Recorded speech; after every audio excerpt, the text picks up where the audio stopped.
So I'm gonna take this time out today to talk about the Atlanta Hawks and their situation. The Atlanta Hawks probably had the best draft last night, simply because you have Cam Reddish and then they got DeAndre Hunter, so they got their two wing guys that they were going after in the draft. It was kind of like a toss up. It was going to be either one or the other that most fans thought was going to happen, but Atlanta kind of made their way to get them both, and they traded up to the number 4 pick, but also cut the number 10 and Reddish ended up sliding. So, hey, Atlanta's looking great now. I think the best thing about this is you get the best of both worlds. Reddish is the offensive scorer that, could potentially be the next Paul George, or maybe he could be the next Rudy Gay. Who knows what you're really getting with this guy, but it's a great pick.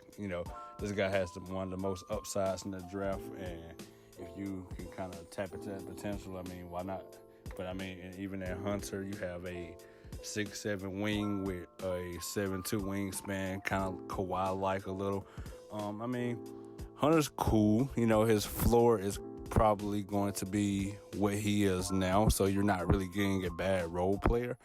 So that's that to work with, and he has a 7'2" wingspan. Like I said, I think that can really help him in the league, and also he's a career 42% three-point shooter from college. So, the guy can come in and instantly be plugged in as a 3-and-D guy, whether he starts or plays small ball 4 and move John Collins to the 5, that I don't know, but I would imagine that's the route Atlanta would probably go. It's a lot of ways you can kind of do it. What you've done is kind of giving Trae Young as much spacing as you possibly could. And even John Collins can stretch out from the three-point line a little bit. He's shown signs of life in that area last year and improvement. So, you got Trae kind of creating for the rest of them. Kevin Huerter's a capable ball handler, even though I wouldn't always look for him to handle the ball. Cam as well. Cam can put the ball on the floor and get to the lane and the hole, a couple of dribble moves here and there. Maybe Cam can eventually, he already does know how to create his own shot, but eventually he gets kind of cockiness to it, and he just kind of has that swagger in Atlanta. DeAndre Hunter, the thing with him is, he's a 3-and-D guy right away, but can he really space the floor out? Can he really just, shoot it? The fear with him is that he never learns how to create his own shot, but I think that won't be a problem for Hunter. He is probably going to be the best defender in this draft. But then again, you can't make a case that Cam Reddish could end up being the best defender because he has all the tools for it. But then you have to consider Matisse Thybulle, who went to the Sixers, guys like that. Then you have Nasir Little, who ended up sliding to 25 to the Blazers. It's a lot of defensive guys in this draft, but I think Atlanta has gotten the best of both worlds in it. Now, if I can talk about the lineup for a second, at this point, they didn't really get a center, even though I was praying they would draft Bobo once he slid to the second round, but that didn't happen.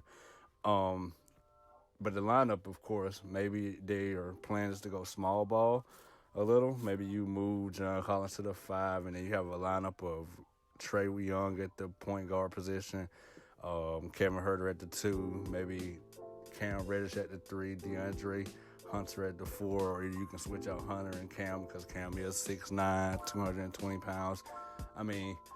Either way it goes, I don't think you can really mess this up. With John Collins playing small ball 5, Trae Young is kind of the complement to his game, so I'm not worried about Collins really falling off that much, although it will be a challenge to ask him to be like, hey, can you go out and block shots a little more? But, they definitely have the length to move across the board and slide their feet. They're young. They like to run. And I think Lloyd Pierce is just capable of getting these guys to do the right things, But, then it's about filling out the voids off the bench. Some of these guys can play off the bench, but even though I don't think that's really the move that Atlanta wants to make with this, I think you kind of give these guys the keys and let them just run, get as much experience as possible. And I wouldn't be surprised if they were in competition for the East at like 8th seed maybe, but it's too early to tell. But based on the talent that's on this team, it definitely can be possible. But, we kind of have to see first. Other thing is what veterans are going to be on the team. I think if Vince Carter resigns, I think that helps as far as veteran leadership on this team. He did a good job last year. Of course, they had Jeremy Lamb before they traded him to the Raptors, and it was just a lot of stuff. I mean, I do think Atlanta has the guts and moxie to do everything they're going out to do. I mean, they're basically like the young warriors of the East at this point. I mean, long guys, they can shoot. They're versatile, can do anything. Versatile forwards. They're 6'8", 6'9", 6'7". Guys that can really shoot lights out. It's the only thing. This is going to be a fun team to watch. I mean, just simply because they'll be raining threes down everywhere, and they led the league last year in the fastest pace.